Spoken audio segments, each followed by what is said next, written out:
Hello guys, today I'll be ranking the Corrosion and Conformity albums. Now, I am a kind of a newer fan. I became a fan back in the first half of December of last year, 2020. So I am still a pretty new fan. So my ranking, of course, could change any time, but this is my ranking as of now.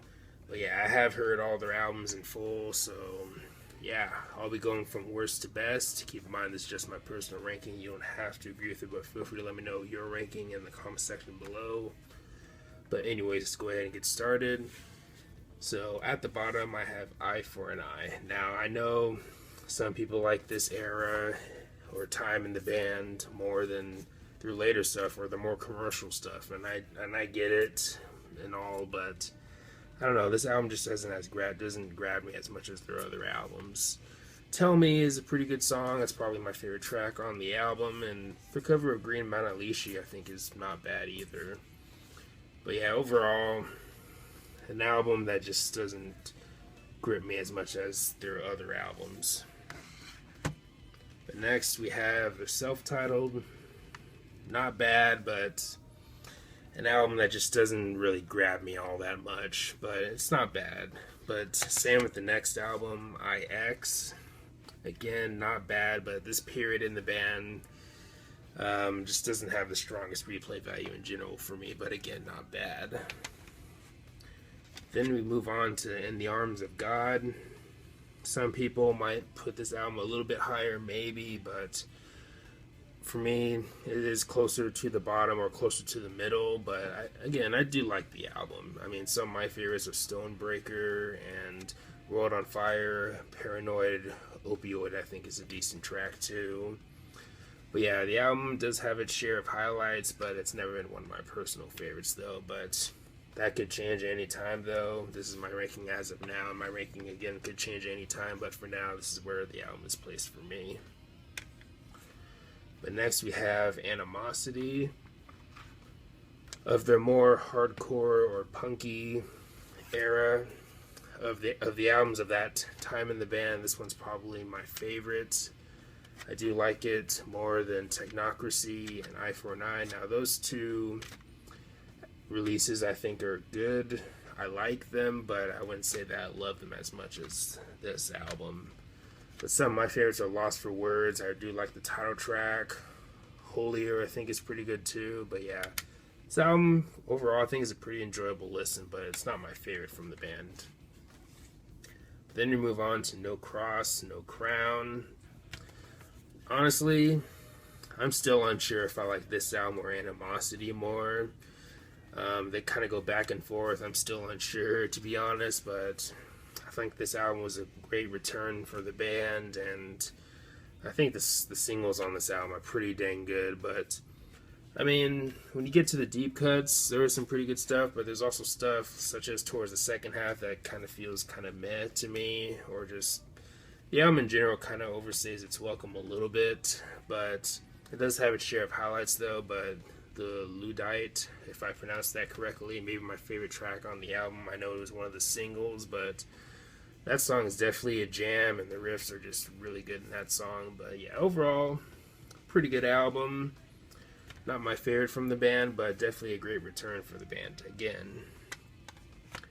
But now we're going to go ahead and move on to Wise Blood.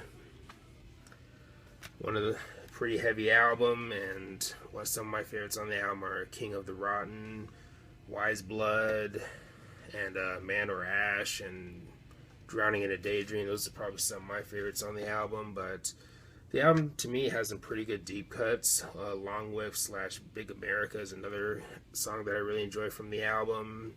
The Snake Has No Head is another song that I do enjoy, but yeah, overall, pretty fun album to listen to. But then we get to America's Volume Dealer. Now, I know this album is definitely close to the bottom for many fans, because the album musically is a bit more straightforward and simplistic overall, which for some fans they're just not on board with. But when I heard this album for the first time, I was really into it, and there's some songs on the album that I'm still enjoying.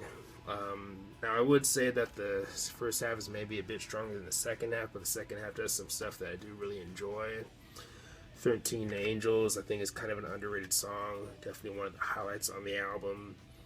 Who's Got the Fire is another song that I think is pretty enjoyable too. But I think the album starts off strong with Over Me and Congratulations song. Some of my favorites on the album.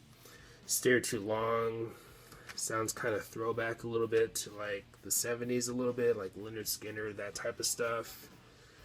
But especially with the whole Southern rock thing going on there. But Diablo, Boulevard, and Double Wide are other songs I think are pretty catchy and enjoyable. But yeah, I kind of like this simple approach in this album. Maybe not for everybody, but I think this album's pretty enjoyable.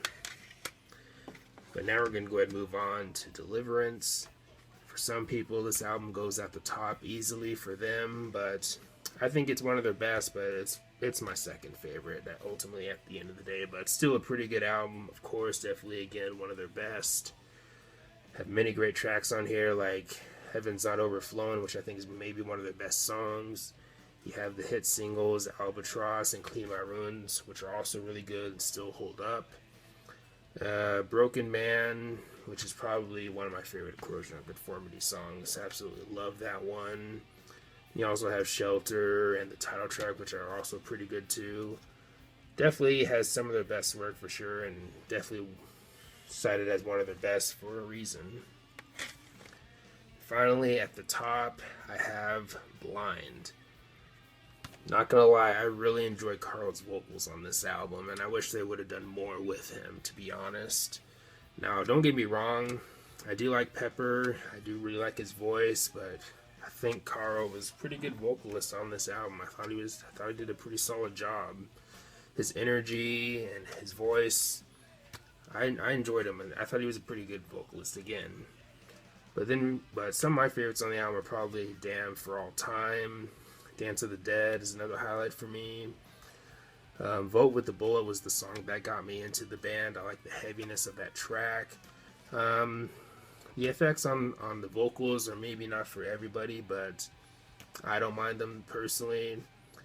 Painted Smiling Face, which I think is probably one of the most underrated songs, to be honest. I absolutely love that song. Maybe one of my favorite Corrosion and Conformity songs.